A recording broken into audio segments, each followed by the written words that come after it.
bien, bonjour à toutes et bonjour à tous. Bienvenue à cette session de l'après-midi des rencontres capitales organisée par le groupe de presse professionnel AEF Info, spécialisé, comme vous le savez, sur les grands champs socio-économiques que sont en particulier l'éducation, l'enseignement supérieur, la recherche, innovation, la formation professionnelle, l'emploi, les politiques de ressources humaines, la protection sociale, mais également le développement durable et la RSE.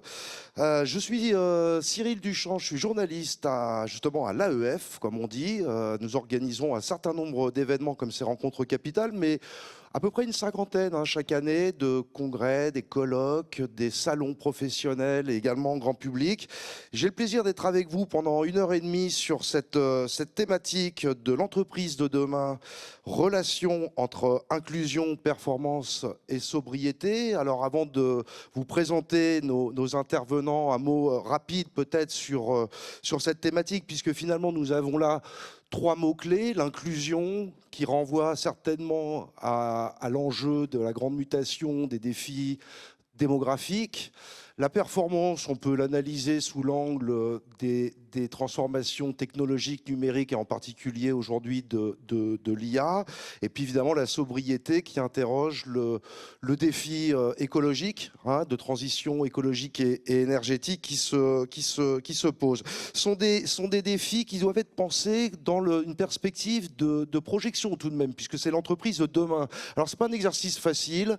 Je pense à tous ces dirigeants, ces dirigeantes d'entreprise qui doivent gérer la quotidienneté, l'urgence de chaque jour et qui parfois peuvent avoir besoin tout de même d'un temps de réflexion pour poser un peu ces choses, comprendre comment envisager l'entreprise de demain. Et c'est justement le propos de notre table ronde, d'autant que nous sommes aujourd'hui quand même, vous le savez, dans un contexte, on y reviendra, mais un contexte qui est marqué peut-être par l'incertitude, des politiques, géopolitiques, et aussi des certitudes. Et ces certitudes sont précisément les grandes mutations que j'ai évoquées, démographiques, numériques et écologiques. On va en parler avec nos intervenants. Alors j'ai le plaisir de vous présenter Charlotte Soulot, qui est à ma gauche, qui est directrice générale de Back Market. Back Market, c'est une entreprise française qui est spécialiste des produits électroniques et numériques reconditionnés. Autant vous dire que le positionnement transition écologique est natif pour cette entreprise qui a été créée en 2014 et qui compte, sauf erreur de ma part, je crois 700 salariés au total, dont 550 en France, puisque vous avez également des présences à l'international. Elisabeth Moreno, qui est à votre gauche, présidente du conseil d'administration de Ring Capital et de Ring Africa, ancienne ministre déléguée à l'égalité femmes-hommes, à la diversité, à l'égalité des chances. Je crois que je n'ai pas rien oublié sur votre ancien titre, et également présidente de la fondation Femmes at Numérique. Un mot peut-être sur Ring Capital, qui est un fonds d'investissement à impact social et environnemental. C'est un fonds d'investissement qui s'adresse en particulier aux startups. Je crois que vous avez une grosse vingtaine d'entreprises qui sont au portefeuille pour des investissements allant de 500 000 à 3 millions d'euros. Et puis, il y a depuis 1 an une structure qui existe, qui s'appelle Ring Africa et qui intervient sur des enjeux stratégiques comme la green tech, la fintech, le traitement des données personnelles, mais aussi la formation, les véhicules électriques, enfin un panel très large. Stéphane Carcillo, vous êtes chef de la division emploi et revenus à l'OCDE, également professeur affilié au département d'économie de Sciences Po. Un mot rapide sur la direction de l'emploi, du travail et des affaires sociales dont vous dépendez au niveau de l'OCDE. C'est pour vous dire, bon, évidemment, tout le monde connaît vos travaux, mais vous fournissez des études et des données pour finalement dresser des états des lieux, et on va avoir besoin de vos lumières pour pouvoir objectiver un peu ce qui se passe aujourd'hui pour comprendre mieux l'entreprise de demain.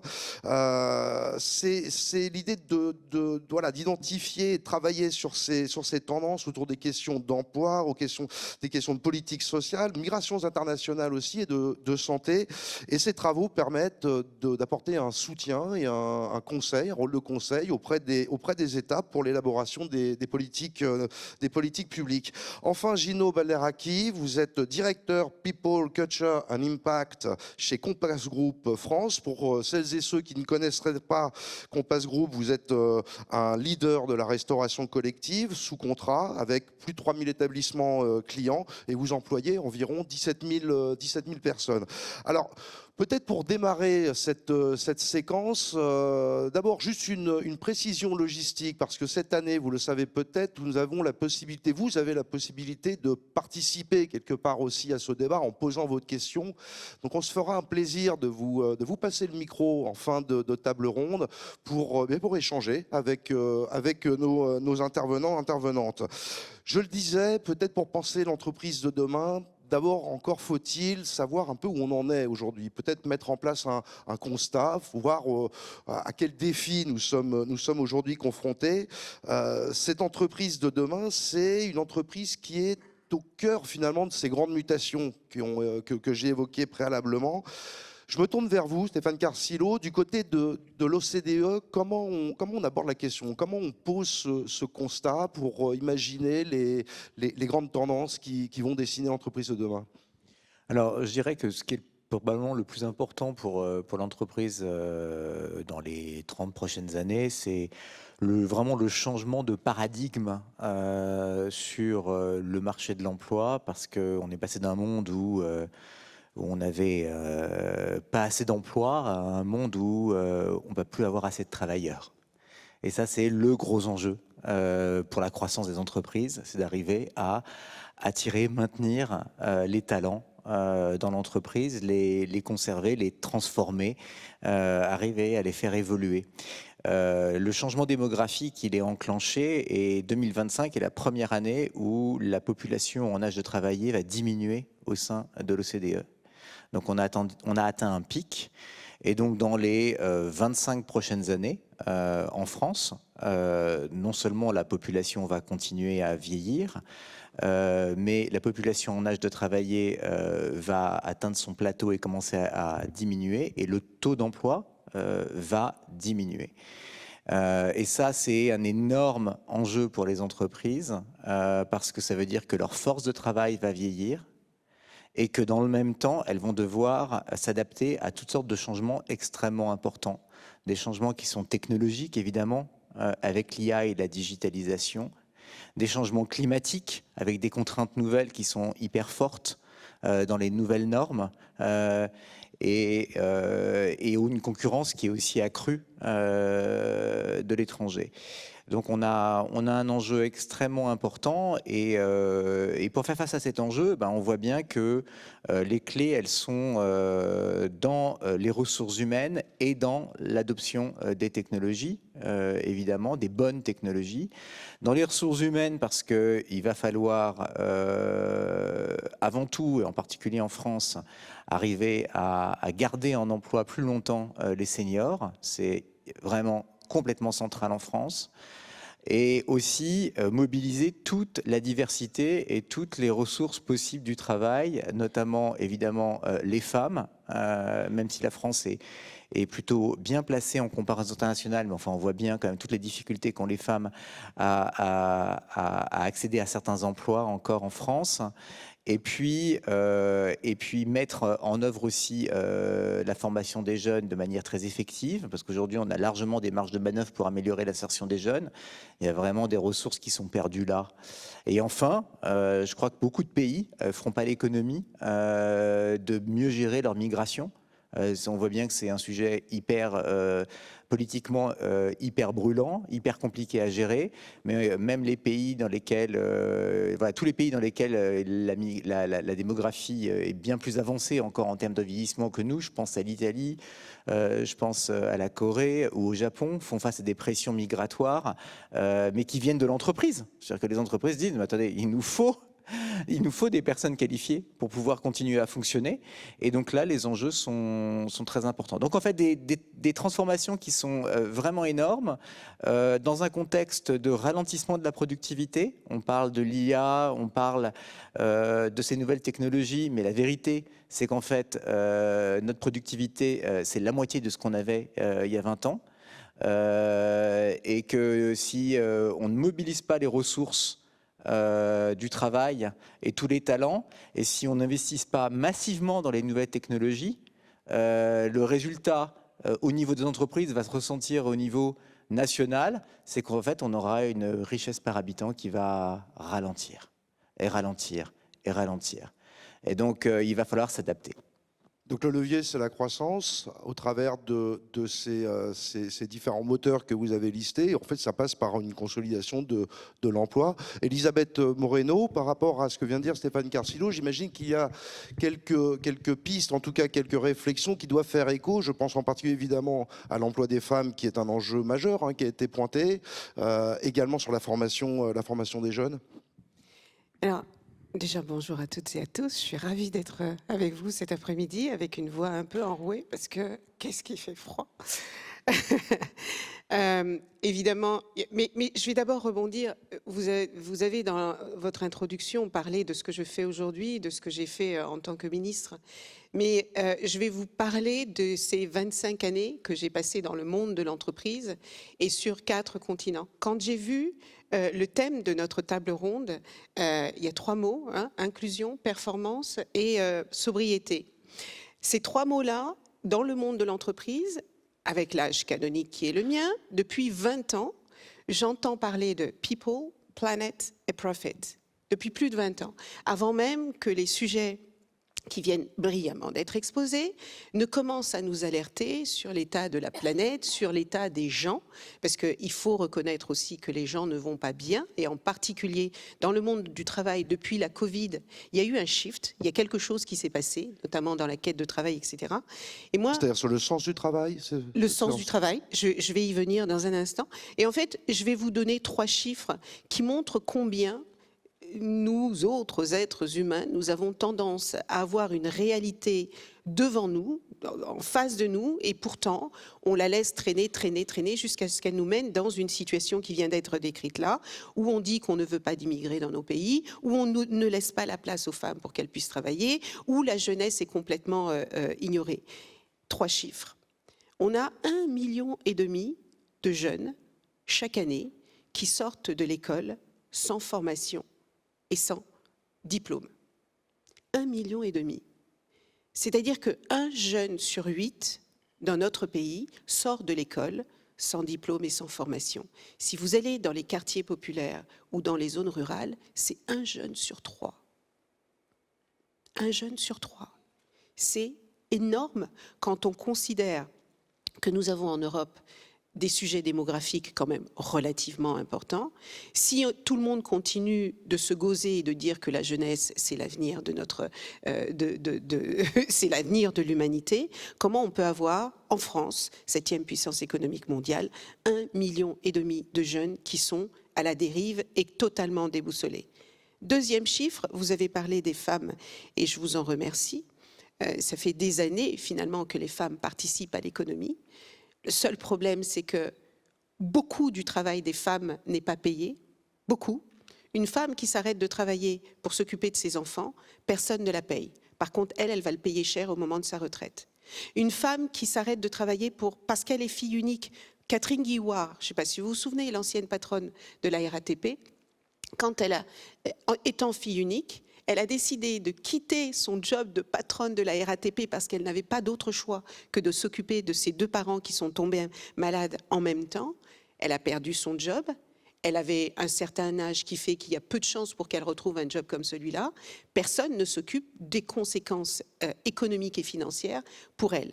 Ne parlons même pas des 20% d'écart salarial qu'il y a aujourd'hui. Une femme qui a les mêmes diplômes et les femmes, pardon d'insister là-dessus, mais les femmes sont plus diplômées que les hommes, mais on n'a toujours que 4 femmes qui dirigent un grand groupe du CAC 40. Je prends cet exemple symbolique parce que si on n'a que 4 femmes qui dirigent un grand groupe du CAC 40, il y a de fortes possibilités pour que dans le SBF 120, ça n'étonne personne qu'on ne soit que à, allez, entre 12 et 13%. Et ça n'étonne personne que les jeunes filles aillent encore dans les filières des éducations supérieures, dans les filières qui payent le moins. Vous parliez dans votre introduction de l'importance du numérique dans les transformations du monde. Vous savez que la question de la cybersécurité va devenir l'un des enjeux les plus capitaux capitaux, parce qu'aucun de nous dans cette pièce n'a envie de retrouver nos données de santé sur Facebook ou ailleurs. Aucun de nous n'a envie qu'on raconte ce qu'on a mangé la veille, avec qui on a couché et où est-ce qu'on a envie d'aller en vacances. Aucun de nous n'a envie qu'on sache ce qu'il y a sur nos comptes en banque. Aucun pays n'a envie que l'on ait accès à ces données stratégiques. Et donc, la cybersécurité, on peut partir du principe que c'est absolument fondamental. Devinez quel est le pourcentage de filles qui se dirigent vers ce secteur ? 12% aujourd'hui, à date. Donc, qu'est-ce que ça veut dire ? Ça veut dire que les métiers d'avenir, qui, au passage, sont les métiers qui payent le mieux, puisque ce sont les métiers d'avenir, sont trustés par des hommes, et que les femmes, on continue de les diriger vers les secteurs du soin. Je ne suis pas en train de dire que les secteurs du soin ne sont pas importants. Je suis juste en train de dire que si on ne répartit pas mieux le peu de ressources et de talents que nous avons, nous allons avoir pas sujet, c'est même pas un sujet d'égalité entre les femmes et les hommes, c'est pas un sujet moral, tout le monde s'en fout, parce que si on s'en foutait pas il y a longtemps que ce problème serait réglé, c'est un problème de souveraineté nationale et de performance. Et puis, je terminerai là-dessus, nos seniors. Comment vous dire? Alors, qu'est-ce que c'est qu'un senior? Il y a 3 types de seniors. Les femmes sont seniors à 45 ans, les hommes entre 50 et 55 ans. OK? Donc nous, les femmes, avant 25 ans, on est trop jeunes pour avoir des postes à responsabilité. Entre 25 ans et 35 ans, on fait des bébés. Et donc, c'est compliqué pour nous de développer notre carrière. Et à 45 ans, on est senior. Et donc, il y a de fortes chances pour qu'on soit celle qui soit choisie pour être mise en travail à temps partiel. Et il y a de fortes chances pour que quand on est licencié, on ne retrouve pas de job. C'est la même chose pour les hommes, mais ils ont un tout petit peu plus de temps pour s'organiser que nous. Donc les seniors, qui sont des forces vives, qui sont expérimentés, qui ont envie, qui n'ont plus les charges familiales qui pèsent sur leurs épaules, etc., eh ben, cette population-là, on en parle. On a énormément de difficultés à l'intégrer dans le monde du travail, alors même qu'il y a des défaillances importantes. Et puis je termine par la quête du sens du travail.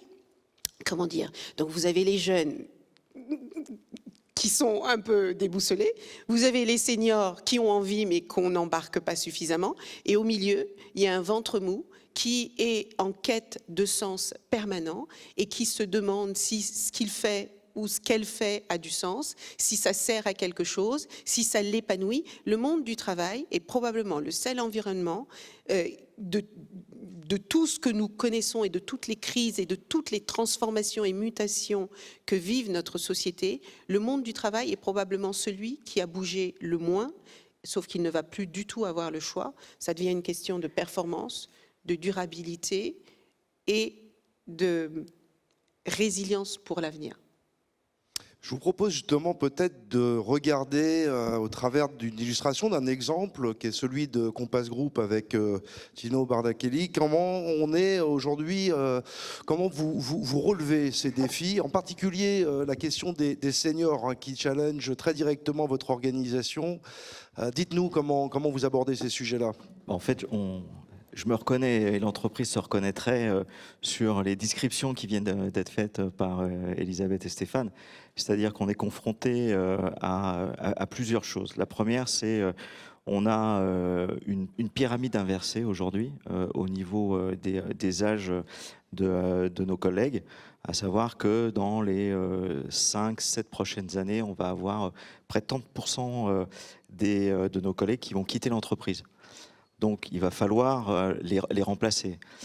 En plus, et pour reprendre ce que vous disiez, Stéphane, on est dans une logique de croissance. Et cette logique de croissance va nécessiter des recrutements qui vont se rajouter aux recrutements sur les personnes qui vont quitter l'entreprise pour partir en retraite.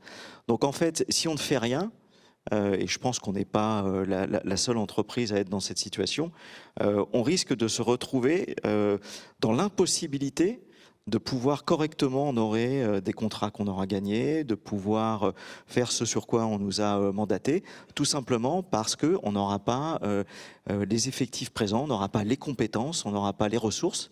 Et si on ne bouge pas, en fait, on va se retrouver vraiment dans une position très très inconfortable.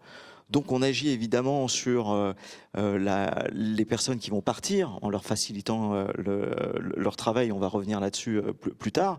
On s'oriente aussi vers les quartiers un peu plus compliqués. On a mis en place une formation qu'on appelle Planète Chef qui permet donc à des jeunes qui sont sortis du réseau scolaire de pouvoir devenir soit pâtissier, soit cuisinier. On a la chance de bénéficier un peu de tout un environnement très favorable, hein, avec toutes ces émissions télé. On voit des gens formidables faire de la cuisine et c'est une des raisons pour laquelle je suis là, c'est que chez Compass, c'est que je suis très gourmand, donc c'est très bien. Et on a besoin de ça. Sauf que la connaissance de ces métiers, la connaissance des possibilités de faire carrière dans ces environnements ne sont pas connues. On a aussi un déficit de communication par rapport à ce qu'on pourrait amener. Parce que effectivement, on a des métiers peut-être ou des secteurs d'activité plus prestigieux. J'entendais tout à l'heure à une conférence que les jeunes rêvent d'aller travailler majoritairement dans le luxe. Ouais. Mais il n'y a pas que le luxe.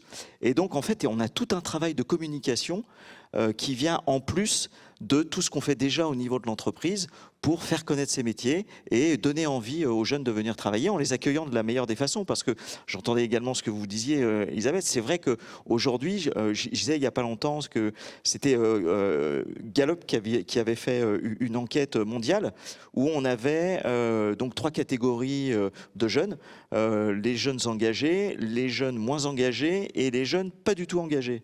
Bon, résultat des courses, il y a seulement moins de 10% des jeunes qui sont engagés. On a un vrai problème là aussi. Donc l'entreprise, certes, peut répondre à cela et doit changer, doit évoluer, mais je pense que la question, elle est plus générale et s'adresse à l'ensemble des composantes de notre société.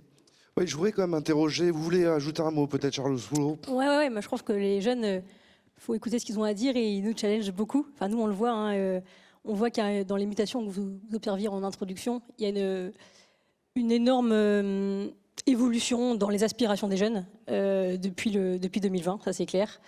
Ce qu'ils veulent aujourd'hui, ce qu'ils nous disent, c'est qu'ils veulent du sens concret, de l'impact mesurable.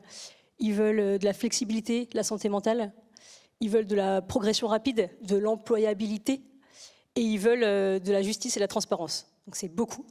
Et donc ce que ça change concrètement, enfin, dans ce que je vois en tout cas chez Back Market, dans une entreprise comme la mienne, c'est qu'on passe un peu du job à la portabilité des compétences. C'est que la loyauté, elle n'est plus au poste, elle va être au développement des compétences transférables. Et donc, d'où l'intérêt pour les missions, les rotations, les certifications, les side projects. On passe de la présence à la performance. Donc, la valeur, elle va se mesurer plus à l'output, pas autant de présence. Et le mode hybride, du coup, apporte beaucoup, est de plus en plus prisé, avec des temps en présentiel qui doivent être du coup plus sympas, plus créatifs, plus sociaux, et dédiés à l'apprentissage. On passe aussi, de ce que j'observe, dans les attentes du chef au coach. On a une attente forte des jeunes pour des managers qui soient beaucoup plus capables de donner du sens, de cadrer des priorités, de coacher les skills, de protéger la santé mentale aussi. Et donc, la qualité managériale devient un vrai facteur de rétention des jeunes. Et puis, on passe aussi de la communication à la preuve. Ils attendent de la transparence sur les grilles salariales, sur les critères d'évolution, sur les indicateurs d'impact, carbone, réparabilité, etc. Donc là aussi, c'est beaucoup d'exigences qui nous amènent. Et enfin, je pense que ce qu'on peut observer aussi, c'est des carrières qui sont de plus en plus linéaires, enfin des carrières qui étaient linéaires et maintenant des carrières plus, je sais pas ce que je qualifierais de portefeuille. Ils vont opter pour des stages, des missions, de l'indépendance ponctuelle, ils vont passer par de la création de contenu, puis par de l'intrapreneuriat. Et en fait, beaucoup veulent explorer sans être enfermés, surtout en début de carrière en fait. Oui, ce sont des aspirations. Pardon. Allez-y, Moi, on me considère Jean. comme une senior aujourd'hui, donc je ne suis pas jeune, mais j'espère exactement les mêmes choses que ce que Stéphanie vient de dire. Donc la vraie question, Charlotte, pardon.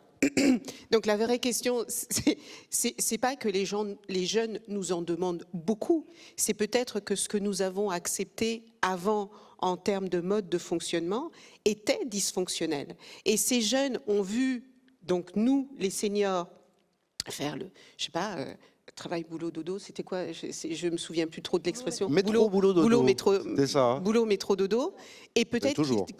bon, donc c'est toujours un peu le cas, mais peut-être que cette jeunesse, justement, quand on dit qu'on est en quête de sens, moi j'avais vu une étude qui disait que les seniors et les juniors n'ont pas des quêtes de sens bien différentes.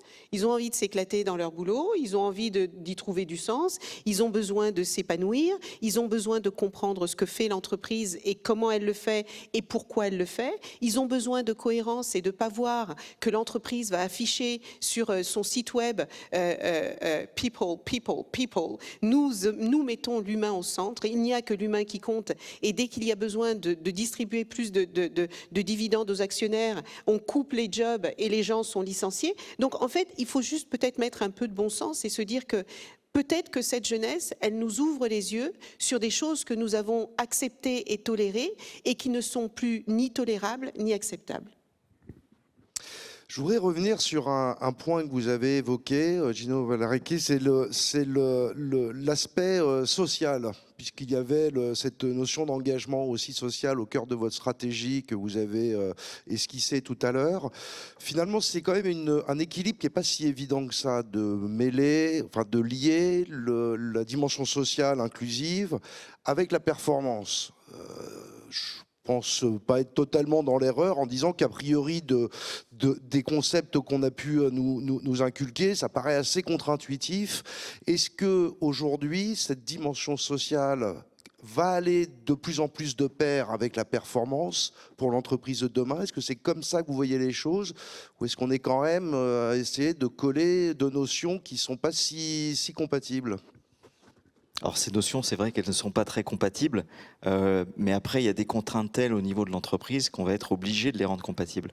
Si je prends l'exemple de Compass, si on reste sans rien faire, c'est un drame absolu pour l'entreprise. Donc on a commencé à travailler avec les organisations syndicales sur la dimension retraite. Donc on a signé un accord il y a 15 jours de cela, où pour les personnes qui ont plus de 58 ans et qui vont bientôt partir à la retraite, elles ne travailleront plus que 4 jours par semaine. On leur maintient leur salaire et en échange de quoi elles transmettent leur savoir aux nouveaux embauchés et aux plus jeunes. Ouais, merci. Non, mais en fait, encore une fois, c'est sous contrainte. Merci. Et alors, ouais, un autre point, nos 5 organisations syndicales ont signé l'accord.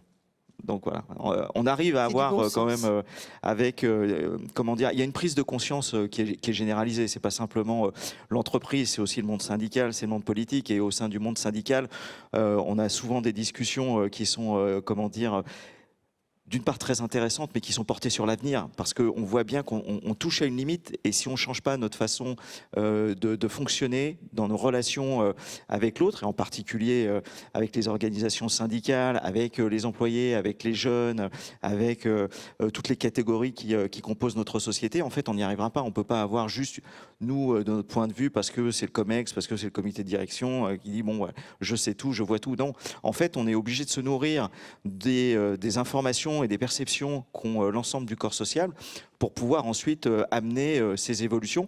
Parce que c'était pas simple. Vous imaginez de dire dans un groupe qui est anglo-saxon, côté à Londres, etc., de dire, bon, bah voilà, on va avoir des gens qui vont être payés 5 jours au lieu, mais ils ne travaillent que 4 jours. Oui, mais pourquoi? Parce que derrière, il y a un enjeu tel que si on ne fait pas ces efforts-là, pour une meilleure répartition, j'ai envie de dire, de la valeur, on ne réussira pas à passer le cap que vous décriviez très bien, où on a des problématiques de, comment dire, à la fois climatiques, de personnes, d'environnement, et ça passe par ce type d'accord. Stéphane Carcillo, peut-être une vision un peu macroéconomique sur ce levier finalement social au sens de réduction des inégalités. Je sais que du côté de l'OCDE, vous avez produit plusieurs travaux sur le sujet. Est-ce qu'on a une incompatibilité, comme je le disais, je garde le mot pour moi, même si je n'y crois pas, mais entre inclusion, développement du volet social et la performance économique, ou au contraire, est-ce que justement cette réduction des inégalités, ces efforts faits en faveur des salariés expérimentés, comme on dit aujourd'hui pour les seniors, sont plutôt producteurs de croissance de PIB? Ouais, non, on n'a pas du tout d'incompatibilité. On a des modèles très très différents, mais on a plein de modèles d'exemples de pays dans lesquels il y a assez peu d'inégalités, beaucoup d'inclusion et une très bonne performance économique. La clé, c'est à la fois en diversité, à la fois jeunes, seniors, mais aussi diversité hommes-femmes dans les équipes ou diversité ethnique. Donc là, il n'y a pas de sujet. On a même des études qui montrent d'ailleurs que les équipes qui sont plus diverses sont plus créatives. Donc il n'y a pas du tout d'incompatibilité. L'enjeu, c'est l'investissement. L'investissement. Il faut que les entreprises investissent. Il faut qu'elles investissent dans les technologies qui permettent d'accueillir tout le monde, de maintenir les seniors en emploi. Vous prenez la Corée, par exemple. La Corée investit massivement dans toute l'automatisation et les robots qui permettent aux seniors de se maintenir en emploi, y compris sur des postes compliqués très tardivement, parce qu'elle n'a pas le choix. Elle n'a pas le choix. Il lui faut des personnes dans l'entreprise, donc elle investit dans ces nouvelles technologies. Et pour les entreprises françaises, ça va être la même chose.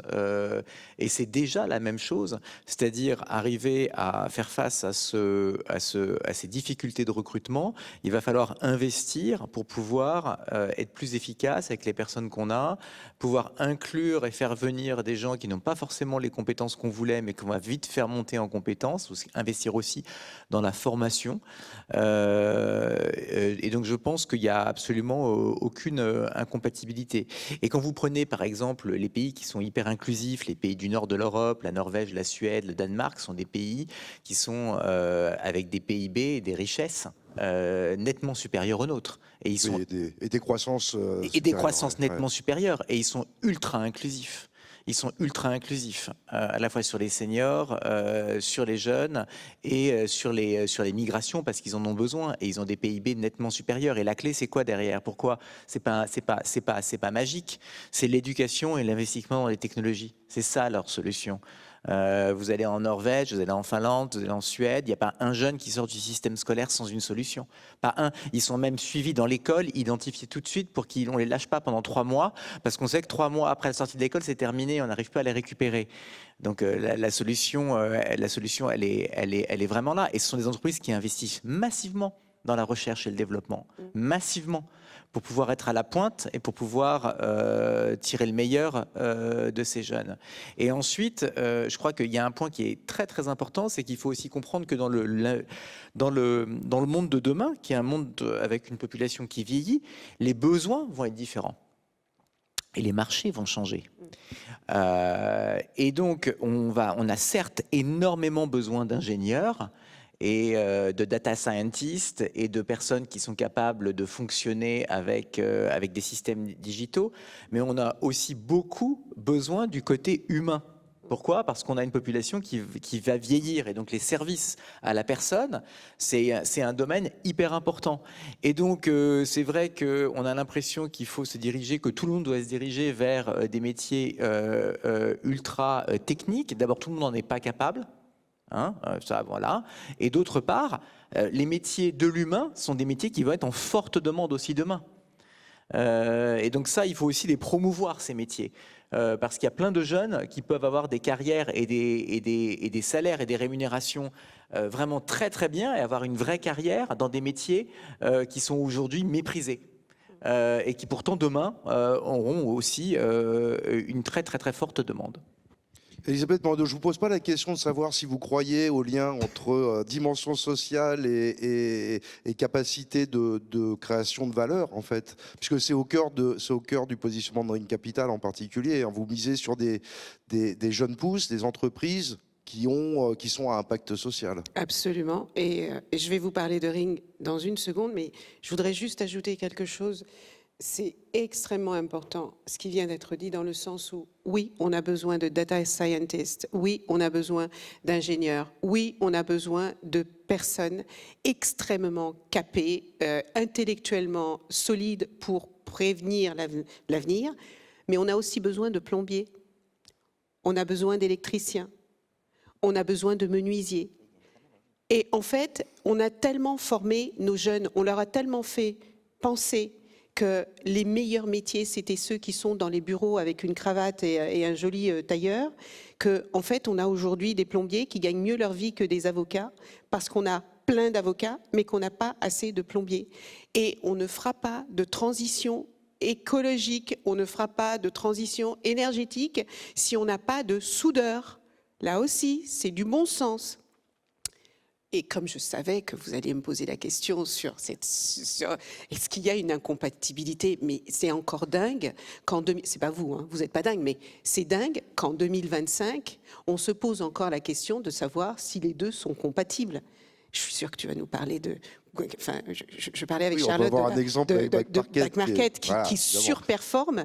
Et si je sors de Back Market et que je parle de Ring et que je parle de Sanofi, prenons une multinationale. Paul Hudson le dit et il l'assume et il le revendique. Il dit, si je n'avais pas autant de diversité, de pensée, de réflexion et de profil dans mon entreprise, nous n'aurions pas aujourd'hui les performances que nous avons. Et comme je sais que vous savez que je suis passionnée par le sujet, donc peut-être que vous allez vous dire que je ne suis pas objective, je vous ai amené des chiffres. C'est pas moi qui le dis, c'est McKinsey et tous les Big Four. Et c'est mesuré, étudié. Les entreprises les plus diversifiées ont 35% de chances en plus de surperformer dans leur secteur. Pas 5, pas 10, pas 15 ou 20, 35% de chances de surperformer dans leur secteur parce qu'ils ont compris que l'intelligence collective, mais avec des regards très diversifiés, vous savez, pas que les jeunes qui sortent de HEC, de l'ESSEC et de l'EDEC, mais des jeunes qui viennent de tous les environnements, de toutes les formations, pour pouvoir mieux réfléchir l'avenir de leur entreprise. Le deuxième chiffre que je veux vous partager, c'est multiplié par 2. On rêve tous d'avoir des performances multipliées par 2. Les entreprises réellement engagées dans la durabilité ont 2 fois plus de chances d'atteindre leurs objectifs business. Ce sont les plus grands cabinets du monde qui le disent. Et je peux vous assurer qu'on ne les paye pas pour le dire. C'est des études mécaniques. Et puis le troisième, c'est la sobriété. Les entreprises qui repensent leur modèle autour du faire moins, mais beaucoup mieux. Et je vous assure qu'en 30 ans d'expérience dans le monde de l'entreprise, il y a des process qui sont d'une absurdité incroyable. Tout le monde sait que c'est absurde. Plus personne ne sait qui a pondu ce truc un jour, mais on continue de les mettre en œuvre parce qu'on n'ose pas ou on ne veut pas, parce que c'est tellement plus confortable de faire comme on faisait il y a 30 ans. Donc vous voyez bien que là aussi, c'est une question de bon sens.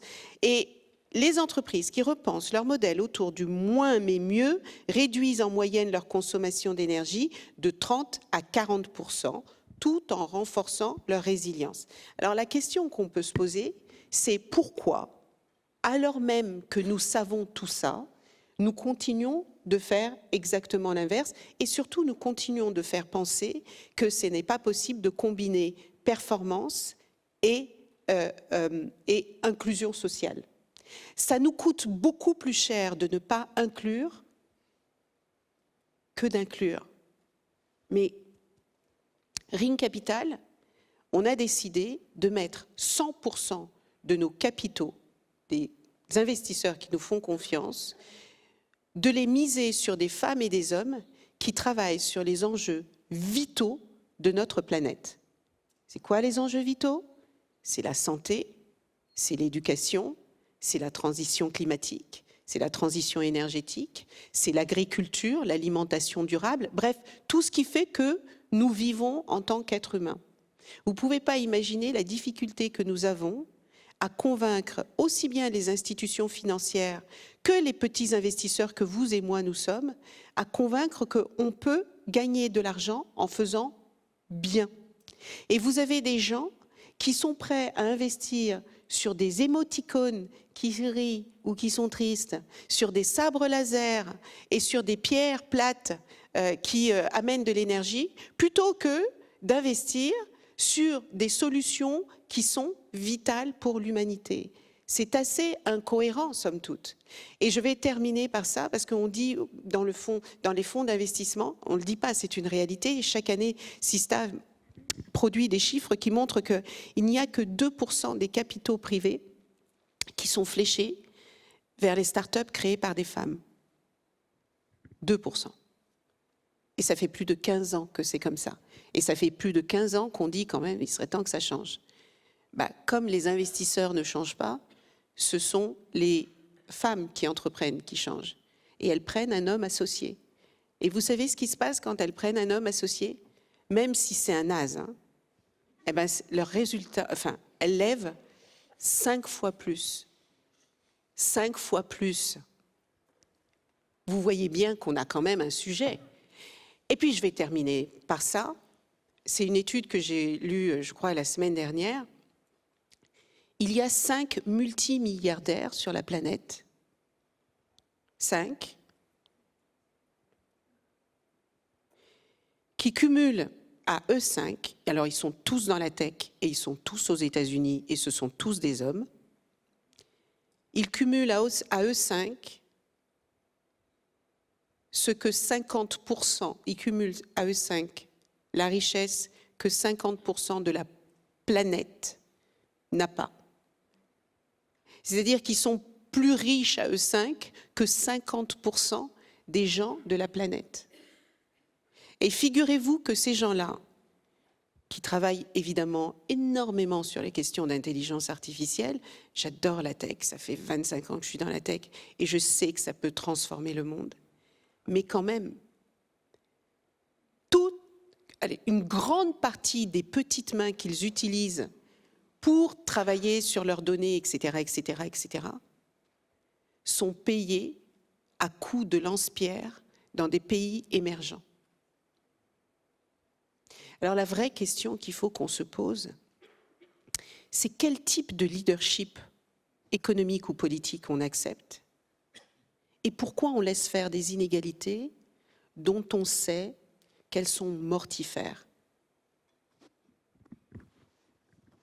Charlotte Soulot, allez-y, je vous en prie. Je vais essayer de remettre un peu d'ambiance. Non, mais moi je crois qu'il y a plusieurs types d'entreprises inclusives et qu'on a des super modèles qui marchent en France. Moi j'ai travaillé 12 ans par exemple chez Carrefour et Carrefour c'est le premier employeur privé français et vous côtoyez au quotidien une diversité folle, quoi. Vous côtoyez au quotidien des caissières et des énarques. Il y a des très jeunes et des seniors, il y a des gens de toutes les nationalités dans les magasins. Il y a des gens de tout horizon et moi je me suis beaucoup construite au contact de cette diversité-là qui je trouve est gagnante et puis est performante. Et puis là aujourd'hui donc, je suis chez Back Market, vous l'avez compris. Et Back Market c'est une entreprise qui est assez en avance dans la tech sur ces sujets-là. Déjà une entreprise très internationale, on est 700 et on a 55 nationalités. L'entreprise elle est aussi très féminisée. Ce qui est assez atypique dans ce secteur-là aussi. On a 40% de femmes et quand on regarde le COMEX et puis toute l'équipe dirigeante, il y a 50% de femmes. Des postes qui généralement sont plutôt trustés par des hommes. Là, on a un binôme, par exemple, CTO et CPO, celles qui s'occupent du site internet, qui sont 2 femmes. Les patrons de zone comme moi sont des femmes. Et donc ça, je pense qu'on voit, ça inspire beaucoup la jeune génération, ça montre que c'est possible et qu'en fait, voilà, il n'y a peut-être pas de règles. Ce qu'on voit aussi, c'est que initialement, je pense que tout ça doit évoluer aussi avec les cycles de vie de l'entreprise. Chez Back Market, par exemple, au départ, il n'y avait que des profils assez similaires, des anciens de la tech, des plus grandes startups, du monde digital, beaucoup d'anciens, Google, Amazon, etc. Et puis là, on a passé un cap de maturité. On vient d'avoir 10 ans. Et donc, on voit bien que l'entreprise, elle a besoin de se renforcer avec des talents qui viennent de grands groupes, qui viennent d'autres industries, même d'industries physiques. Ouais, moi, je viens de Decathlon Carrefour. À la base, c'est pas vraiment Amazon, quoi. Mais ça, on voit que ça apporte de la valeur parce que c'est des gens qui apportent des capacités, justement, managériales, qui apportent des capacités de négociation, de relations aussi, dans des mondes très, très digitaux où on est beaucoup derrière les écrans. Et pour moi, si on se penche là sur le thème du jour, qui est un peu le futur de l'entreprise, le futur, c'est de faire résonner inclusion avec lien. Lien social, lien physique, lien collectif. Là, je crois qu'on a un des gros dangers qui a émergé aussi depuis le Covid, c'est le distanciel, le télétravail. Et alors c'est génial et en même temps c'est un danger, donc il faut bien l'aborder, il faut bien le doser, il faut l'accompagner. Parce que le danger, c'est la pénalité de distance. C'est-à-dire qu'on peut observer dans le télétravail, le distanciel, quand ça va trop loin, qu'il y a des personnes qui sont moins visibles, qui captent moins d'infos, moins d'opportunités, qui vont se retrouver un peu sur la touche. Les jeunes qui rentrent dans le marché du travail et qui ne connaissent que ça, en fait, ils vont bénéficier de moins de compagnonnage, moins d'apprentissage de situations in situ, quoi, avec le manager. Et donc, on voit bien qu'on a besoin d'un design inclusif de ces nouveaux modes de travail. Sinon, les écarts se creusent. L'autre danger aussi de ça, pour moi, c'est l'isolement. C'est la perte du sentiment collectif. Bah ouais, seul, chez soi, à enchaîner des visios à 2 mètres de son lit, sans voir personne de la journée, c'est un vrai risque en fait. Pour ceux qui n'ont pas forcément de famille ou de parents proches ou de cercle amical très soudé. Et ça, l'entreprise, elle a un rôle à jouer pour ces gens-là. Elle a un rôle de sentiment d'appartenance, de vivre une aventure collective, de lien. Et donc, faut faire attention au tout digital. Même dans les entreprises, dans toute entreprise, mais nous, ça nous concerne particulièrement, et on le voit, et donc on apprend à mieux le gérer. Et je crois que le remède à tout ça, c'est de remettre des rituels très puissants, où les gens vont être contents de revenir au bureau parce qu'il se passe un truc, parce qu'ils vont apprendre des choses, ils vont capter l'info, ils vont vivre des moments aussi collectifs, ils vont vivre des émotions, parce qu'on vit aussi avant tout pour ça, pour les émotions. Et puis des rendez-vous physiques, nous, on a un peu la manie des documents partagés en ligne, où chacun va contribuer individuellement à une réflexion collective, mais c'est en ligne, donc en fait, on le fait de manière un peu asynchrone. Et en fait, réorganiser régulièrement des workshops où on pose le téléphone dans une petite boîte, on ferme les ordis, et en fait, on écrit au mur avec des Velleda, et on respire, on réfléchit tous ensemble dans la même pièce. Ça peut paraître peut-être plus dans l'ancien monde, quelque chose de totalement normal, mais dans un monde international, distanciel, télétravail, etc., c'est pas du tout naturel. Et donc, le futur, c'est aussi de revenir à pour moi, ces basiques-là, quoi. Ouais, la question, c'est finalement aussi de penser ou de repenser les modèles de production que vous pointiez tout à l'heure, Elisabeth Moreno, les process de production. Est-ce que cette digitalisation, et en particulier avec l'éruption aujourd'hui massive de l'IA, en tout cas dans certains secteurs, disons pas secteurs, mais certains profils d'entreprise, est-ce que c'est pas le moment justement de repenser les process de production pour imaginer l'entreprise de demain ? Elisabeth Moreno, après je vous passerai la parole peut-être, Stéphane Carcillo. Alors, en écoutant Charlotte, je me suis dit, mais peut-être que je suis trop pessimiste. Je vous assure, je suis quelqu'un de fondamentalement optimiste, mais aussi très réaliste et très consciente de ce qui se passe dans notre société. Et moi, je pense que toutes les périodes de crise comme celle que nous vivons là sont des opportunités de faire les choses différemment et de les améliorer. Je voudrais vous encourager à ne pas avoir peur de l'IA. Ça peut être effrayant, comme ça. Mais ça peut l'être à condition qu'on n'explique pas, qu'on n'éduque pas, qu'on n'accompagne pas, et qu'on prend des prétextes fallacieux. Et toutes les entreprises aujourd'hui pensent qu'elles vont faire des économies colossales. Et quand on parle d'économie, on parle évidemment de charges patronales, parce que c'est les plus grosses économies qu'on peut faire dans une entreprise, en remplaçant l'humain par l'IA. On va en revenir. Ouais.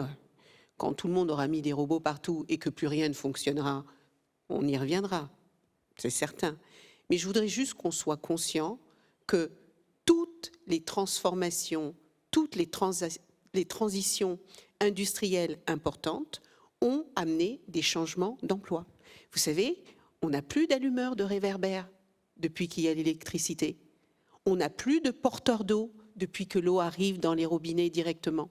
Donc, toutes les transitions importantes amènent des changements de métier. Et c'est justement l'occasion d'utiliser les outils, parce que je rappelle quand même que les technologies et les outils, et l'IA en fait partie, sont fabriqués par des hommes, pour les hommes, avec un grand H évidemment. pour l'humain, si je puis dire ça.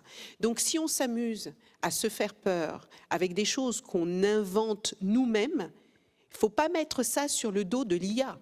Il faut mettre ça sur le dos de ceux qui l'inventent, de la manière dont ils l'inventent et de la manière dont ils l'utilisent. C'est beaucoup trop facile de se défaire de nos responsabilités, de notre éthique et de se dire non mais c'est pas moi, c'est l'IA. Non, l'IA elle n'existe pas toute seule.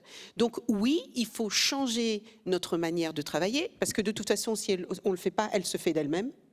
Vous savez, tous les burn-out, brown-out, toutes les couleurs en out là, qu'est-ce qui fait que on n'a plus envie d'aller travailler? Qu'est-ce qui fait qu'un jour on a juste envie de jeter les clés du camion et se dire j'en ai ras-le-bol, ma vie est plus précieuse que ça, je vais aller travailler pour quelque chose qui fait du sens? Pourquoi on a envie d'aller élever des chefs dans le Larzac alors qu'on a un bac plus 18? C'est parce qu'à un moment donné, il y a bien quelque chose qui ne fonctionne plus bien. Donc oui, c'est un moment exceptionnel pour les entreprises de réajuster les compétences des femmes et des hommes qui travaillent en son sein, de revoir ce monde du travail qui est en dysfonctionnement. C'est pas normal qu'on ait un gamin qui ait fait des études brillantes et qui dise « j'ai pas envie de bosser pour une grosse boîte ». Ça n'arrive jamais chez Compass, mais peut-être. Mais il y a... Je confirme. Mais il y a plein d'entreprises dans lesquelles ça arrive. Donc, est-ce que c'est toute la responsabilité de l'entreprise? Non, parce qu'il faut aussi que les politiques publiques prennent le courage, prennent leur courage. Le courage, mon Dieu, c'est un mot qui... Il faut avoir le courage de transformer les choses quand elles doivent l'être. Ça concerne les entreprises, ça concerne les politiques publiques, ça concerne les associations, parce qu'il n'y a pas d'homme providentiel, il n'y a pas de solution providentielle. C'est un magnifique moment pour mieux travailler ensemble et trouver les solutions dont on a besoin ensemble. Stéphane Carcillo, c'est un moment de transformation radicale, comme l'esquisse Elisabeth Moreno, avec cette arrivée de l'IA, où finalement, je vais endosser encore une fois le naïf ou celui qui pose la question en des termes un peu datés, mais où est-ce que c'est finalement une évolution? On est passé d'une robotisation, automatisation, on a un stade supérieur avec l'IA, on a une super robotisation, automatisation, mais fondamentalement, c'est pas forcé que ça interroge véritablement les process de production en tant que tels. Alors c'est pas tout à fait pareil parce que l'automatisation de la digitalisation, ça concerne déjà potentiellement beaucoup d'emplois, mais ça concernait des tâches essentiellement répétitives et manuelles. La différence avec l'IA, c'est que ça concerne des tâches cognitives. Donc ça peut toucher potentiellement beaucoup plus d'emplois que ce que la robotisation et l'automatisation faisait, et c'est déjà le cas dans certains métiers. Non, ce qu'on pense aujourd'hui, quand on regarde, nous on fait des enquêtes à l'OCDE sur la manière dont les entreprises adoptent l'IA, et on essaie de lier ça à leur transformation d'emploi. On se rend compte aujourd'hui que l'IA est utilisée essentiellement pour, alors parfois, substituer des travailleurs, enfin l'IA à des travailleurs, mais dans la grande majorité des cas pour augmenter le travail. C'est-à-dire qu'en gros, ça vous décharge de tâches qui sont un peu fastidieuses et ça vous permet d'aller beaucoup plus vite et finalement d'être plus productif dans votre emploi. Il y a plein d'exemples. Il y a des exemples, par exemple, dans tous les métiers où on analyse des données. On va beaucoup plus vite à l'aide de l'IA. On peut aller au stade d'après très rapidement, mais aussi dans les métiers de la sécurité. L'IA permet d'identifier les problèmes plus rapidement, dans des tâches fastidieuses. Donc, l'IA peut être utilisée d'une manière hyper positive, si on le veut, pour augmenter les emplois et finalement libérer du temps pour faire des choses nouvelles et apporter une nouvelle valeur ajoutée, un service nouveau, quelque chose de plus par rapport à ce qu'on faisait avant. Alors après, il y a le côté négatif. Le côté négatif, par exemple, c'est, et on le voit dans les données d'enquête, l'IA utilisée pour manager les personnes. Alors là, c'est très difficile parce que du coup, lorsqu'on commence à utiliser l'IA uniquement pour faire du suivi de performance et pour donner des objectifs et manager des humains, ça rend les humains très malheureux. Et on le voit dans les enquêtes auprès des salariés c'est pas très fréquent encore, mais on a déjà des cas d'entreprises qui managent les performances avec l'IA. C'est quelque chose de du coup vraiment difficile parce que là, le management c'est avant tout une dimension humaine et on substitue une dimension humaine par une machine et là c'est très dur. Dans les ressources humaines aussi, quand on utilise l'IA pour recruter des personnes, essayer d'évaluer leur performance avant de les connaître, le grand risque c'est de mettre toutes sortes de biais parce que l'IA jusqu'à présent c'est avant tout un super perroquet qui utilise le passé pour vous aider dans l'avenir. Et quand le passé est criblé de discrimination, si vous utilisez l'IA pour prédire l'avenir, vous allez démultiplier la discrimination. Donc on voit qu'il y a plusieurs usages. Il y a des usages qui sont dangereux, difficiles, et il y a des usages qui sont hyper positifs, qui peuvent nous permettre d'aller plus loin, d'être plus productifs, d'alléger des tâches difficiles et fastidieuses, de nous faciliter la vie. Et donc j'ai envie de dire que moi j'ai envie d'être optimiste sur l'IA et j'ai envie de dire que c'est surtout quelque chose qui va nous permettre d'aller plus loin, mais tout dépend de ce qu'on en fait. On est des humains, on a inventé l'IA et le futur de nos emplois dépendra de la manière dont on va le mettre en œuvre. Mais en revanche, je crois vraiment pas à la disparition des emplois par l'IA. Oui, c'est vrai, certains emplois vont peut-être disparaître. Mais beaucoup d'autres vont être créés et beaucoup d'opportunités vont être créées aussi grâce à l'IA dans d'autres domaines. Donc je pense qu'il y a un gros potentiel de productivité et de création d'emplois. Mais pour utiliser l'IA, encore faut-il être digitalisé. Et quand vous pensez à nos TPE, PME, on en est très loin. Donc là aussi, on pense que ça va être un tsunami. Pensez à la très grande majorité des TPE, PME qui n'ont pas mis en œuvre de process digitaux. Je ne vois pas comment on peut utiliser l'IA si on n'est pas digitalisé, parce que l'IA utilise de la donnée et doit utiliser des processus digitalisés. Et donc là aussi, pour essayer de tirer le maximum, le potentiel vraiment maximum de cette nouvelle technologie, encore faut-il investir. Et c'est vraiment le gros sujet en France, c'est l'investissement et notamment l'investissement dans nos PME. Gino Baldaracchi, le Compass Group de demain va passer par l'IA forcément. Comment vous investissez ce sujet ? Alors c'est un peu paradoxal parce qu'on se dit bon, dans la cuisine, qu'est-ce que l'IA vient faire? Oui, là vous êtes sur des métiers profondément humains. Exactement. Et en fait, il y a deux biais essentiellement. Le premier, c'est plus sur l'accueil des convives. C'est-à-dire qu'aujourd'hui, on utilise l'IA pour la caisse.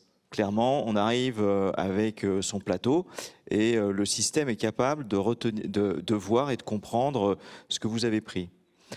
Donc, question derrière, que sont devenus les caissiers et les caissières?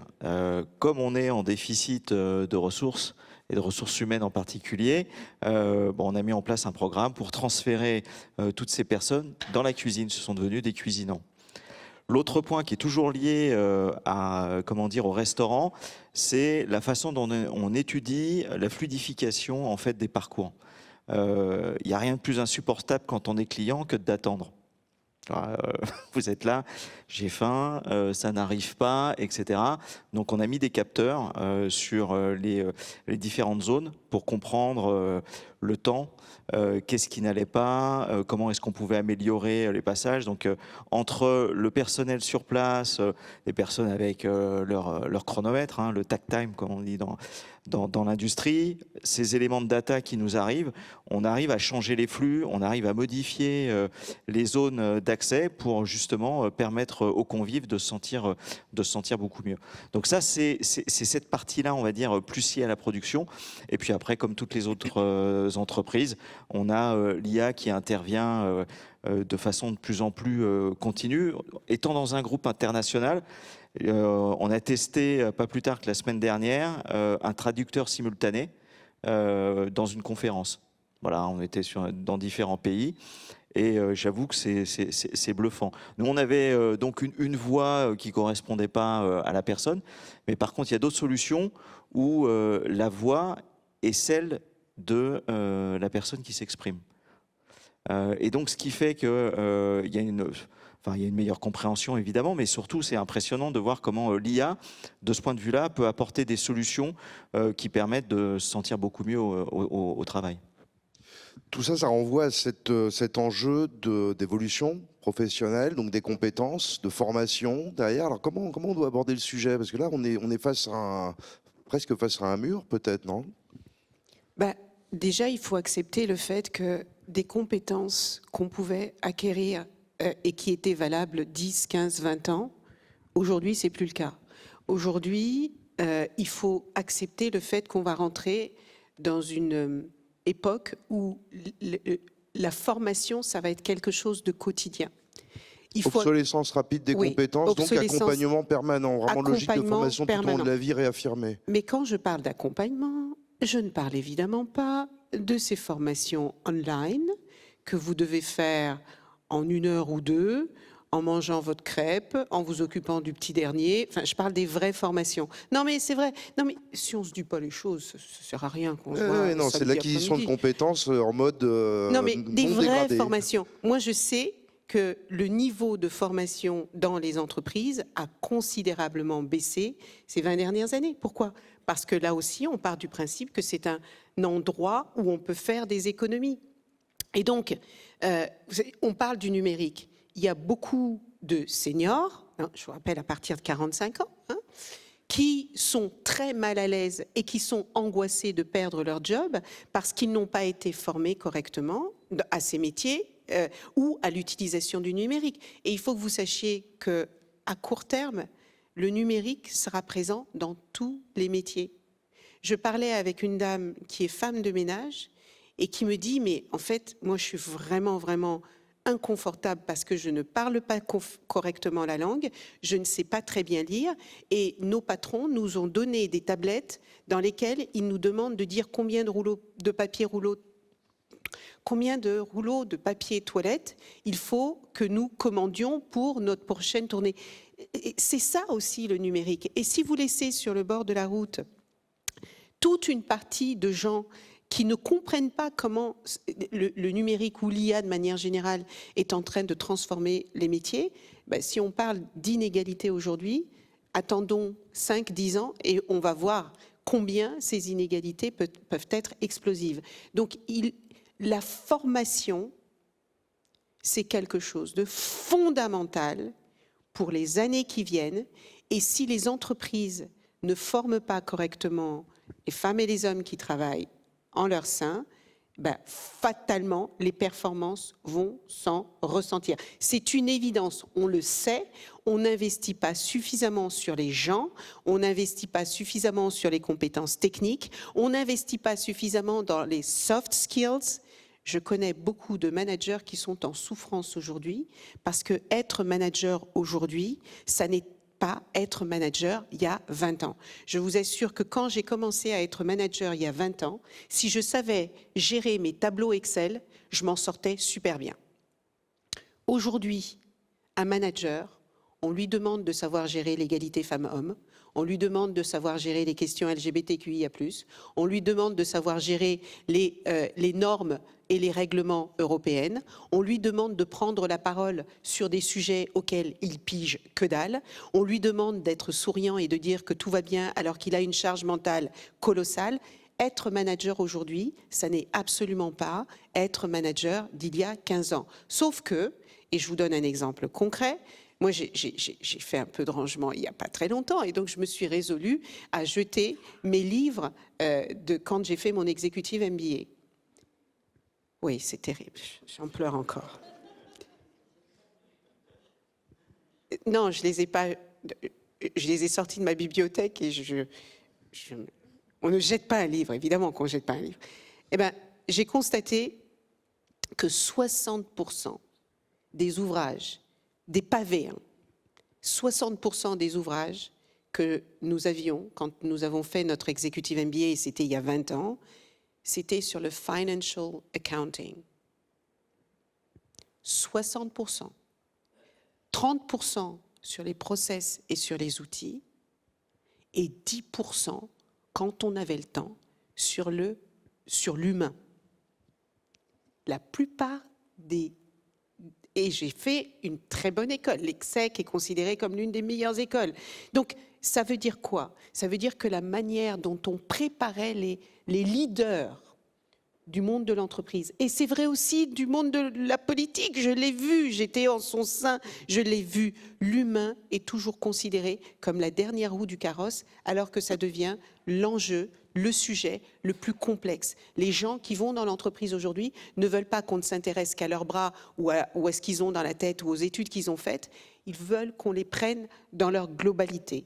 Et je ne sais pas si vous avez remarqué, j'en termine par là, j'ai encore plein de trucs à dire, mais j'en interviens. Je ne sais pas si vous avez remarqué, il y a quelque chose qui est assez intéressant qui se passe en ce moment.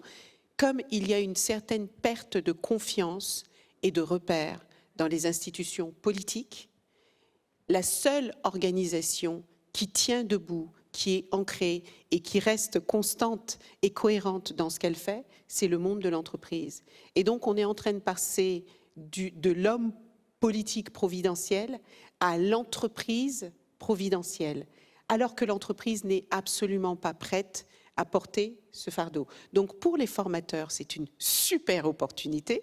Pour les femmes et les hommes qui sont dans les entreprises, c'est génial parce que vous allez apprendre plein de trucs grâce à l'IA qui va vous libérer plein de temps. Vous allez pouvoir faire des choses que vous n'aviez plus du tout la possibilité de faire. Et pour les dirigeants, c'est une formidable opportunité d'améliorer les performances en améliorant la productivité et en redonnant du sens à l'humain. Charlotte Sougeot, je vais vous passer la parole tout de suite, mais je voudrais interroger Stéphane Carcillo par rapport à ce que vient de dire Elisabeth Moreno sur l'obsolescence finalement de plus en plus rapide des compétences, et elle a pointé la difficulté de certaines générations, seniors mais peut-être avant, à pouvoir avoir la capacité de s'adapter à ces transformations numériques, digitales. Quel est le regard de l'OCDE? C'est effectivement ça, on a vraiment des compétences qui vont durer voilà, plutôt 5 ans que 10 ans? Non, je pense pas que ce soit très homogène. Je pense que c'est très hétérogène selon les métiers, et très hétérogène selon les âges, et très hétérogène selon le niveau de diplôme initial. Donc il y a beaucoup d'inégalités face à la formation. Quand on a fait un diplôme du supérieur, on a beaucoup plus de chances de pouvoir faire une formation, parce que d'abord les employeurs offrent plus spontanément des formations aux personnes qui ont fait des études supérieures. Et puis ensuite, on a plus de capacité à s'adapter soi-même aussi, parce qu'on a plus on a un socle de connaissances globales et de capacités d'apprentissage qui ont été très développées. Et donc on s'en sort beaucoup mieux. Le gros enjeu, c'est les personnes qui sont ont à la fois fait pas beaucoup d'études, mais qui sont dans des métiers en grande transformation. C'est ce croisement-là qui est vraiment extrêmement compliqué. Et pour ces personnes-là, la difficulté, c'est de les faire accéder à la formation. Et c'est très difficile.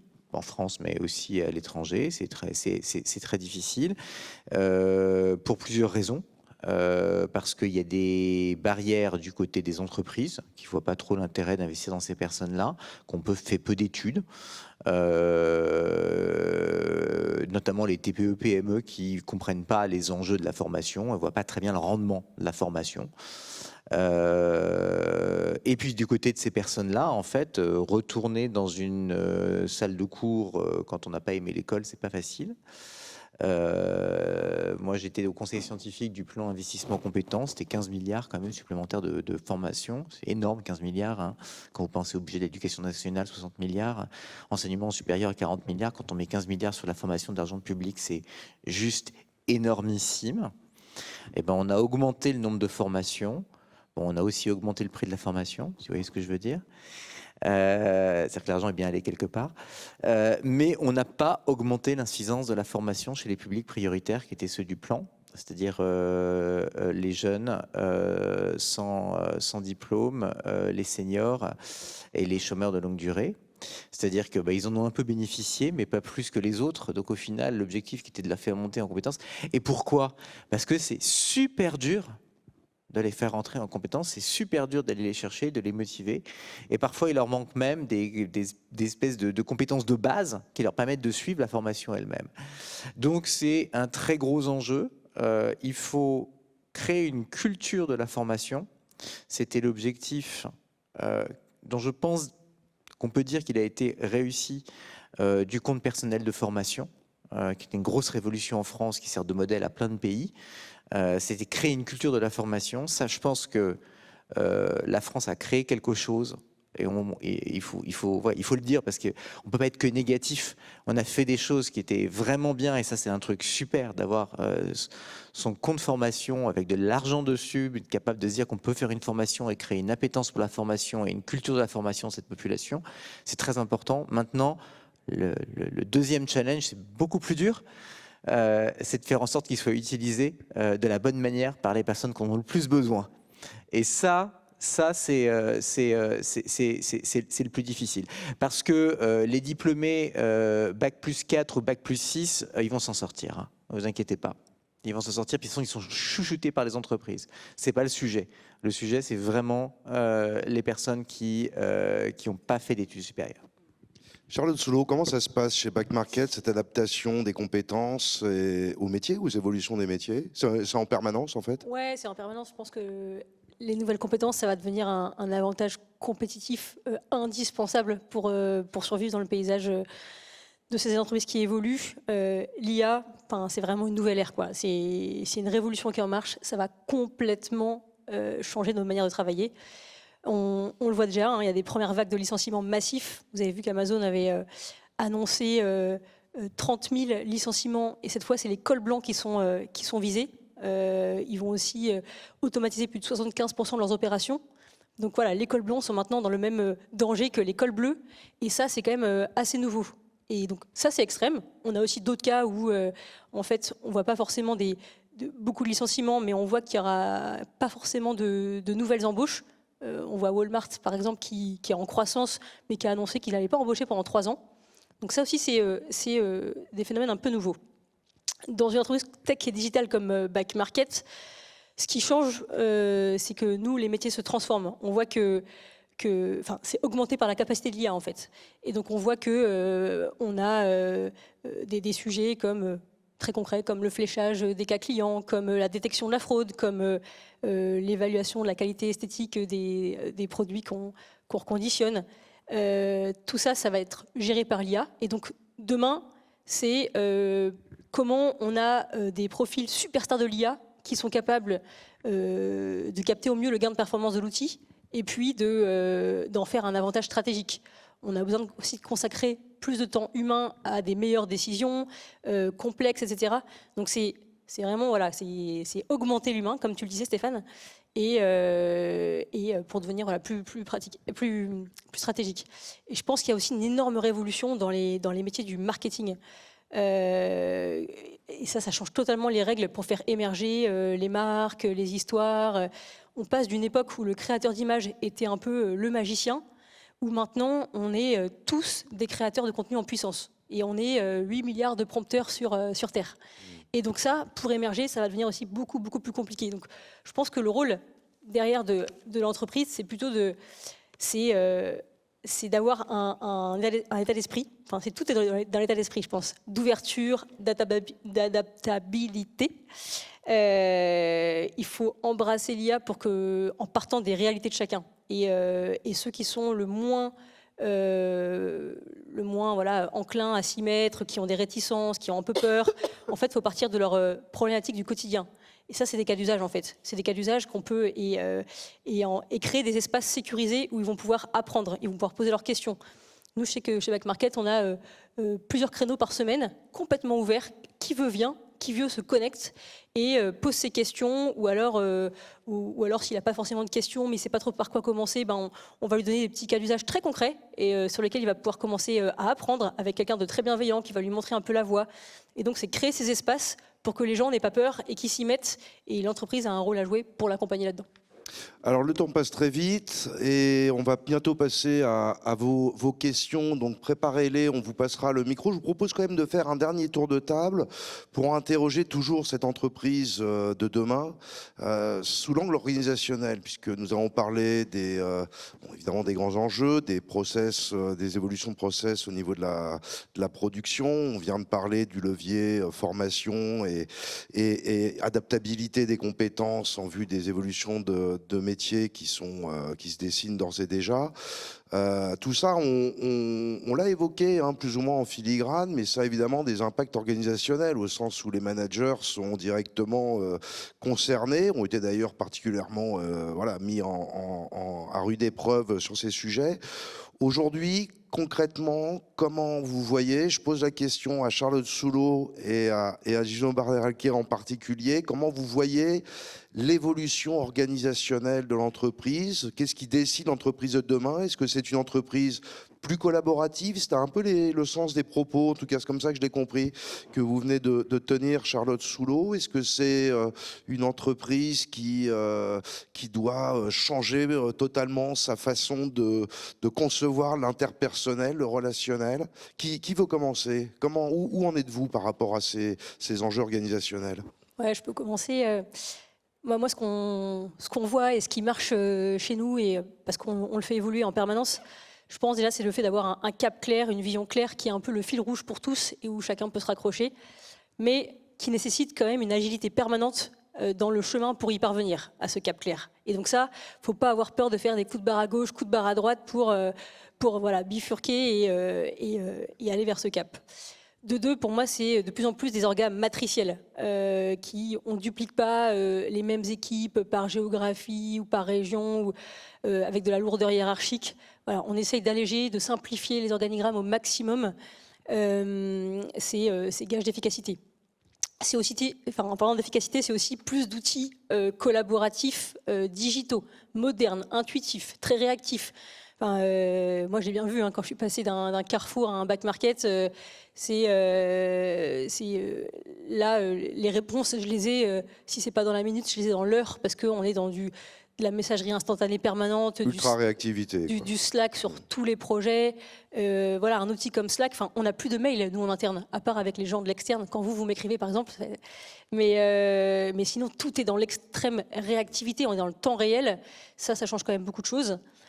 Une bonne aussi utilisation du temps de chacun. Je sais que j'ai pu expérimenter dans mon passé beaucoup la réunionnite dans les grands groupes, etc. Alors je pense que tout ça évolue, mais chez nous, on n'a que des réunions de 30 minutes, extrêmement rapides. Il n'y a jamais de slide, on ne projette rien. Il y a eu un document qui a été envoyé, un document généralement écrit, une note qui a été envoyée à tout le monde avant la réunion. Tout le monde l'a lu. Et on ne représente pas la note pendant la réunion, parce que tout le monde l'a lu. Donc la réunion, elle sert juste à s'aligner, à décider, et on avance. Et avec la mobilisation que des bons cerveaux autour de la table. On n'est pas 10 000, on n'a plus ces grandes réunions avec des tables en U qui coûtent très cher en plus à l'entreprise. Et puis, j'y reviens sur les rituels qui doivent être inclusifs, des rituels qui doivent être puissants, et des managers un peu rôle modèle, qui vont incarner cette inclusivité parce que ça va irriguer en dessous. Voilà. Gino Barder-Alquier, vous reconnaissez dans ces différents marqueurs qui viennent d'être listés par Charlotte Soulot? Bien sûr. Deux choses. La première, et c'est important, c'est comment est-ce qu'on peut aider les managers, les cadres en particulier, dans cet environnement qui ne cesse de bouger, qui se transforme. Et donc, on a pris la décision au niveau du groupe de créer un coach virtuel. Donc, l'ensemble des cadres sera, on va dire, dans un premier temps, ACC, pour voir un peu quelles sont leurs difficultés, leurs besoins, leurs points forts, etc. Un plan de développement sera mis en place. Évidemment, suite à une discussion avec d'un côté le RH et de l'autre côté avec le manager. Et ensuite, on fera appel à un coach virtuel qui doit lui permettre justement à chaque cadre de pouvoir travailler son plan de développement. Pourquoi on a fait ça? C'est parce que on est une activité essentiellement basée sur les humains. La part de l'homme est hyper importante dans notre activité. On n'a pas des process comme dans l'industrie où la machine prend le pas sur le reste. Et donc, on se devait de faire cet accompagnement pour justement permettre à chacun des collègues de pouvoir être, comment dire, dans une meilleure position par rapport à tous les défis qu'il va avoir. Ça, c'est le premier point. Et puis le deuxième point, c'est lié à l'organisation proprement dite, c'est-à-dire qu'aujourd'hui, on a une évolution qui est en train de s'accélérer. On est resté sur des accords, une organisation qui a une quinzaine d'années à peu près. Et aujourd'hui, en fait, pour pouvoir répondre à notre environnement, à savoir le télétravail, qui est venu complètement bouleverser aussi notre rapport à nos clients, le fait que les jeunes veulent avoir plus de temps libre, etc. On va plus travailler donc sur ce qu'on appelle le workforce management, avec la mise en place de nouvelles solutions d'organisation qui doivent répondre à tous ces défis.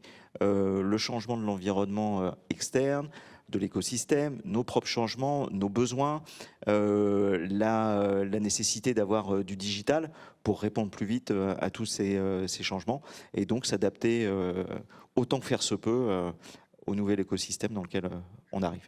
Moi, j'en retiens des messages plutôt très positifs, parce que finalement, on se retrouve avec une dimension de dialogue qui est plus que jamais affirmée, dialogue social notamment, mais aussi échange entre pairs, aspect collaboratif, réactivité. Ça, c'est plutôt très humain et plutôt une bonne nouvelle.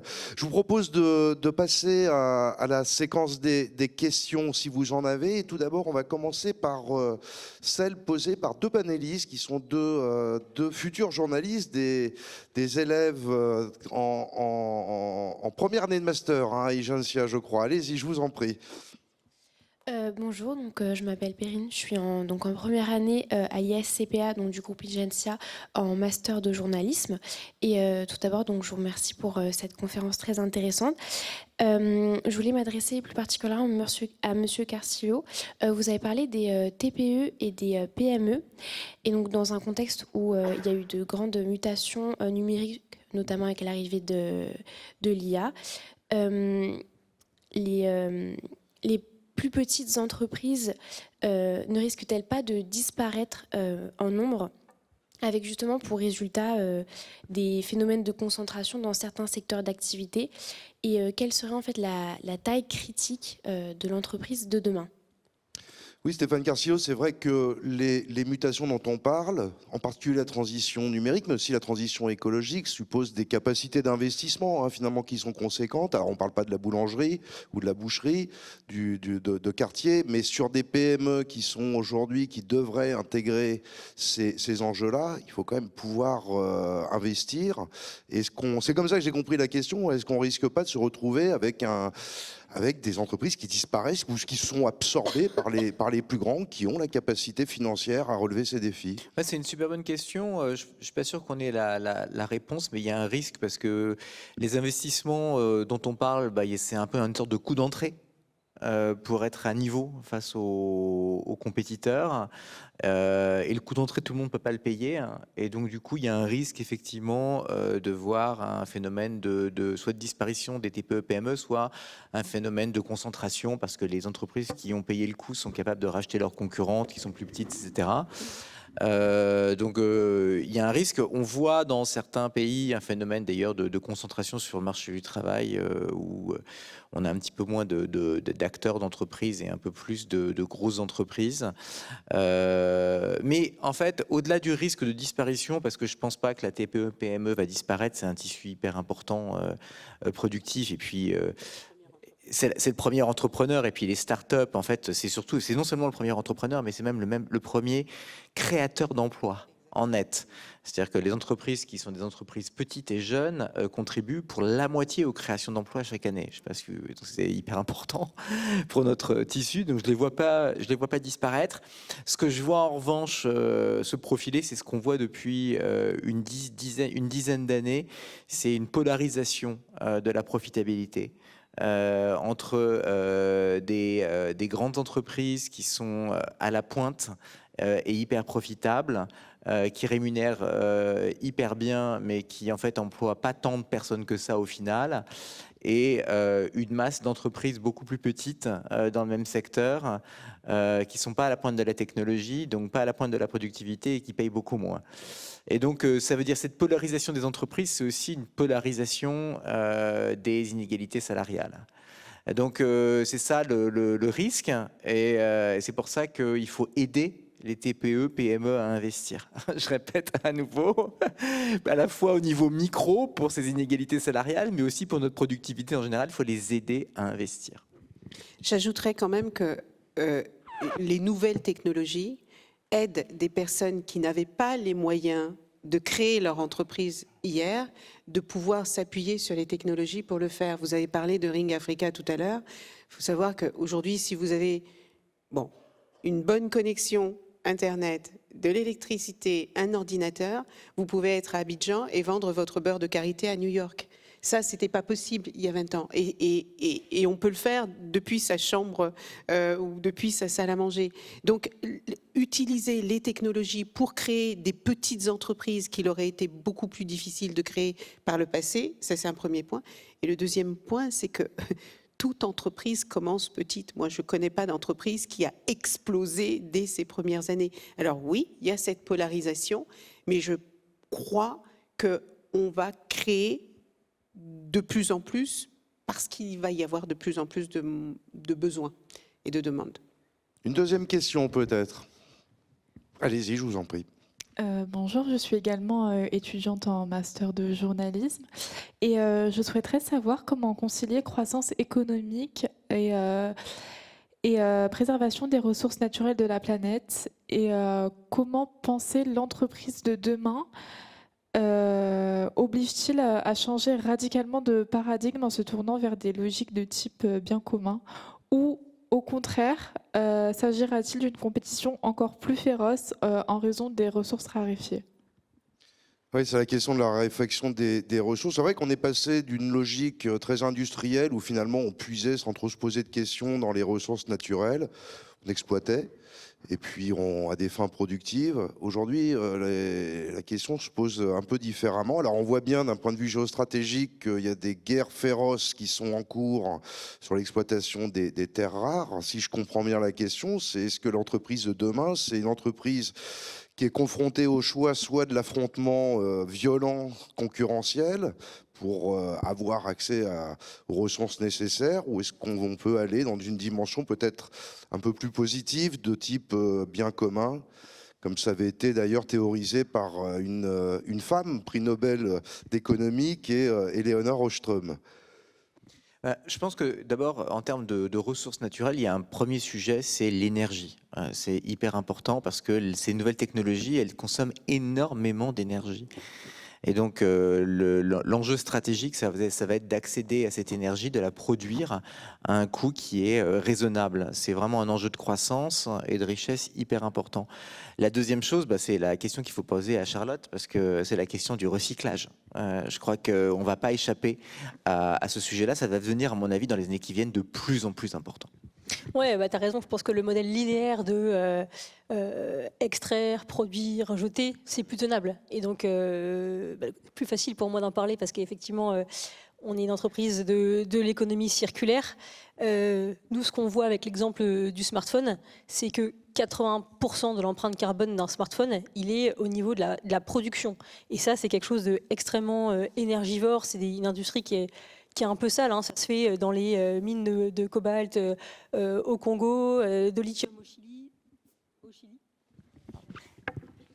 Merci. Au Chili, ouais, c'est bon.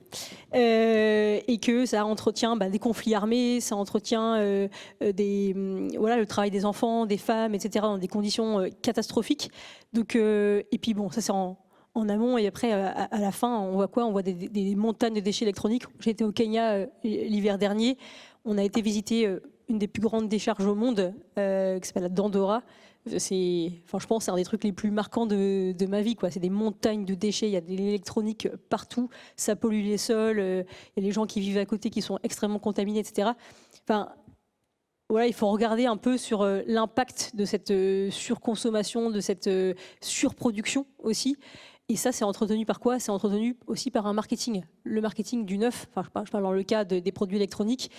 Le marketing du neuf qui vous donne l'illusion du progrès, que en fait, qu'il vous faudra absolument le dernier iPhone 17 parce que vous allez avoir un écran qui finalement sera à peine plus lumineux, une caméra à peine plus nette. Donc, alors que pour vos usages quotidiens, qui pour la majorité des personnes, c'est de l'agenda, du WhatsApp, des mails, etc., et ben en fait, la version N-1, N-2, N-3 suffit amplement. Donc, on n'a pas besoin de changer comme ça tous les 2 ans d'appareil. Il faut qu'on ait ces réflexes aussi qui émergent de réparation, de réemploi, de réutilisation. Et ça, avant le recyclage. Recyclage, c'est bien, mais ça doit être la dernière étape. Et donc voilà, ça c'est clair que c'est quelque chose qui va concerner un peu toutes nos entreprises. Voilà, je crois que l'entreprise de demain sera effectivement celle qui aura le réflexe de penser de manière systématique à l'inclusion, à la performance évidemment et à la transition énergétique. Finalement, c'est ça, une entreprise de demain, c'est celle qui saura être à la fois sobre, inclusive, et ces deux leviers qu'elle tirera sa performance. En tout cas, je vous remercie beaucoup pour ce temps d'échange. Merci beaucoup Charlotte Soulot, merci beaucoup Elisabeth Moreno, Stéphane Carcillo et Gino Balderacchi. Merci beaucoup à vous pour la qualité des échanges. Je vous propose qu'on vous applaudisse.